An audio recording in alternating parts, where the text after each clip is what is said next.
Pemberhentian tidak dengan hormat (PTDH) atau pemecatan dari Ibda Rudi Soik oleh Polda NTT belakangan ini menghebohkan publik.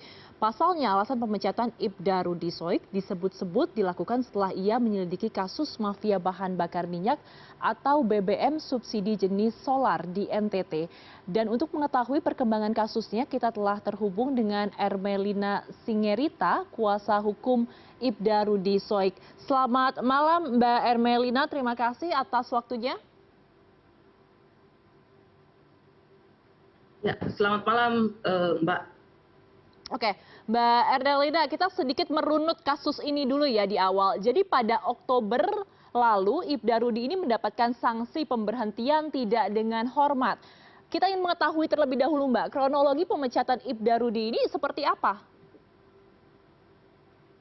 Ya, seperti yang tadi sudah disampaikan di awal gitu ya, bahwa pemecatan dengan tidak hormat yang dialami oleh saudara Rudi Soik itu terkait dengan adanya proses penyelidikan yang dilakukan oleh saudara Rudi Soik, dalam hal ini klien kami, terkait dengan kelangkaan BBM di wilayah Nusa Tenggara Timur. Dan BBM itu merupakan BBM yang bersubsidi dan BBM yang bersubsidi yang diperuntukkan untuk nelayan tepatnya gitu.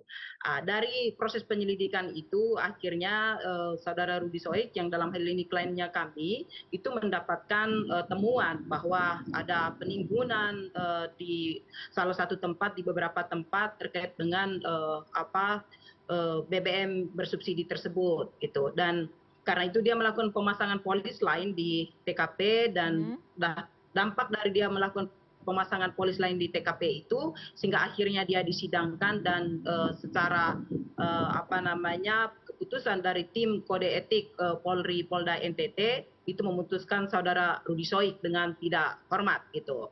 Dan pada tanggal 14 Oktober saudara Rudi Soik yang dalam hal ini klien kami itu melakukan keberatan atas putusan yang sudah dikeluarkan oleh tim kode etik Polda NTT gitu. Dan sejak tanggal 14 Oktober itu terjadilah kasus yang menghebohkan publik pada akhirnya, karena dengan pemberhentian dengan tidak hormat karena dia melakukan pembongkaran terhadap mafia ya yang terjadi di wilayah Polda NTT. Oke, Mbak Ermelina, saya ingin merangkum sedikit. Jadi alasan pemecatan Ibda Rudi ini adalah karena memasang polis lain sehingga dikatakan itu melanggar kode etik. Seperti itu berarti Mbak? Iya, di dalam putusan kode etiknya seperti itu. Diputuskan karena dia memasang polis lain gitu di wilayah yang menjadi TKP. Baik, baik. Kami ingin konfirmasi juga Mbak Ermelina. Jadi selain ingin melaporkan kasus dari mafia BBM, apakah sebenarnya Ibda Rudi ini terlibat kasus etik lainnya? Karena ada beberapa informasi yang mengatakan Ibda Rudi ini sempat terlibat kasus etik lain selain hal ini.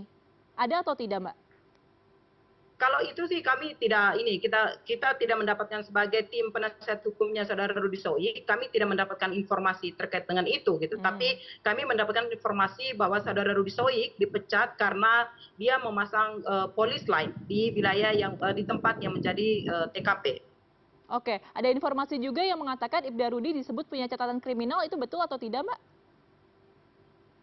Sebagaimana yang kami ketahui dari saudara Rudi Soik itu kami tidak mendapatkan informasi itu. Kami sudah menanyakan kembali terkait dengan informasi itu kepada saudara Rudi Soik. Saudara Rudi Soik menyatakan bahwa saya tidak pernah melakukan tindakan yang seperti dituduhkan oleh Polda NTT gitu. Dan kebetulan saya sebagai penasihat hukumnya saudara Rudi Soik itu, saya mengenal saudara Rudi Soik itu sudah sangat lama sekali gitu. Dia sebagai salah satu penyidik yang membongkar terkait dengan mafia, kasus TPPO, kasus trafficking yang terjadi di Nusa Tenggara Timur. Sebagaimana kita ketahui bahwa wilayah NTT itu menjadi wilayah kantong pengiriman pekerja migran dari Indonesia yang paling banyak, dan juga setiap tahunnya itu selalu ada ratusan peti jenazah yang dikirimkan dari luar negeri, atau ya kebanyakan yang dikirimkan dari luar negeri itu ke wilayah NTT. Jadi anak-anak NTT yang bekerja di luar negeri terus akhirnya mendapatkan apa namanya kekerasan ataupun pada akhirnya mereka mengalami kecelakaan dan lain sebagainya sehingga akhirnya mereka pulang dengan kondisi apa namanya meninggal gitu. Dan kami ketahui sebagai sesama pejuang apa namanya untuk isu perdagangan orang di Indonesia gitu. Kami mengenal saudara Rudi Soik itu sebagai salah satu penyidik, sebagai salah satu polisi yang selama ini yang melakukan penyelidikan dan juga banyak memberikan informasi kepada masyarakat terkait dengan dampak dari tindak pidana perdagangan orang itu bagi masyarakat di wilayah Nusa Tenggara Timur. Itu yang kami ketahui. Hal itu yang membuat kami saya dengan beberapa rekan-rekan yang mengetahui terkait dengan track recordnya dia dan juga sudah ikut terlibat lama di dalam proses bersama dengan saudara Rusoik dalam memperjuangkan berkaitan dengan persoalan TPPO di Indonesia, TPPO dan migrasi di Indonesia, kami melakukan pembelaan terhadap saudara Rusoik karena kami mengetahui bahwa dia adalah seorang penyidik yang baik. Oke, jadi secara rekam jejak Ibda Rudi Soik ini adalah sosok yang memang baik seperti itu ya Mbak. Kemudian juga kami ingin mengkonfirmasi kemarin informasinya Polda NTT sempat berencana untuk menahan dan juga mengamankan Ibda Rudi. Sudah sempat dijemput paksa namun gagal. Ketika penjemputan itu alasannya kenapa Mbak? Kenapa Ibda Rudi Soik harus ditahan terlebih dahulu? Ya, itu yang juga menjadi pertanyaan kami bagi Polda NTT gitu ya. Alasan mereka datang ke rumah dengan melakukan tindakan intimidasi, mendatangi rumah, bertemu dengan istri, keluarganya saudara Rudi Soik, anak-anak, itu atas dasar apa? Gitu. Itu yang menjadi pertanyaan kami. Tidak disebutkan Mbak waktu itu? Tidak disebutkan. Tapi mungkin nanti untuk lebih detailnya bisa ditanya lebih lanjut kepada saudara Rudi Soik. Tapi itu yang menjadi pertanyaannya bagi kami juga. Apa alasan mendasar bagi kepolisian Polda NTT melakukan penangkapan, mendatangi rumah dan rencana melakukan penangkapan terhadap saudara Rudi Soik gitu. Tapi kalau informasi dari Ibda Rudi Soik sendiri dari klien Anda, ada surat penangkapan resminya tidak? Tidak ada. Tidak ada. Oke, baik. Mbak Ermalina, Ibda Rudi ini kan juga meminta perlindungan ya kepada LPSK karena merasa keluarganya itu terancam. Ancaman seperti apa yang dimaksud? Ya, sebenarnya dampak dari peristiwa tanggal 11 Oktober itu di mana tim etik Polda NTT melakukan pemecatan dengan tidak hormat terhadap saudara Rudi Soik itu berdampak sampai saat ini gitu di mana keluarga gitu ya, anak, istri dan keluarga besarnya saudara Rudi Soik itu merasa terancam gitu dengan segala tindakan atau upaya-upaya yang intimidasi yang dilakukan oleh oknum ya, kami menyebutnya oknum gitu. Dan tindakan-tindakan seperti itu kan misalnya berkaitan dengan foto, rumah di foto gitu, terus habis itu ada muncul akun palsu di Facebook dan menyebarkan beberapa hal yang tidak sesuai dengan fakta yang sebenarnya dan menampilkan fotonya saudara Rudi Soik di akun Facebook itu gitu. Dan malah saudara Rudi Soik menyampaikan bahwa dia juga kaget pada saat melihat begitu banyak sekali akun grup di Facebook itu yang menyebarkan informasi berkaitan foto rumahnya dia, terus habis itu tuduhan-tuduhan yang tidak sesuai dengan yang sebenarnya gitu.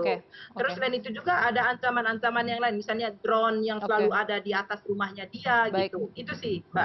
Baik. Oke, Mbak, terakhir mungkin boleh singkat saja. Ini kan sudah ada banding ya dari Ibda Rudi Soik.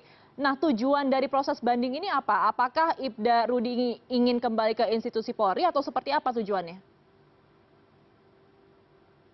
Saya rasa saudara Rudi Soik itu dia tidak pernah ya itu punya tujuan buruk terhadap institusinya gitu. Tapi yang dia ajukan banding itu berkaitan dengan proses dan cara yang tidak benar. Masa dengan melakukan pemasangan polis lain itu langsung dia dipecat gitu. Itu kan sesuatu hal yang di luar dari aturan yang sebenarnya gitu menurut saudara Rudi Soik gitu. Menuntut proses yang adil.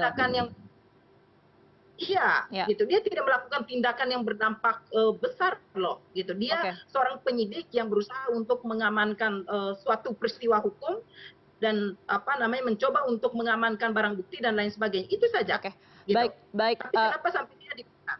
baik, Mbak Ermelina, kita akan terus mengawal kasus ini. Kita berharap semoga kebenaran akan benar-benar bisa terungkap secara terang benderang ya. Terima kasih telah bergabung bersama kami malam hari ini, Mbak Ermelina Singerita, kuasa hukum Ibda Rudi Soik. Selamat malam, Mbak. Sehat selalu. Selamat malam.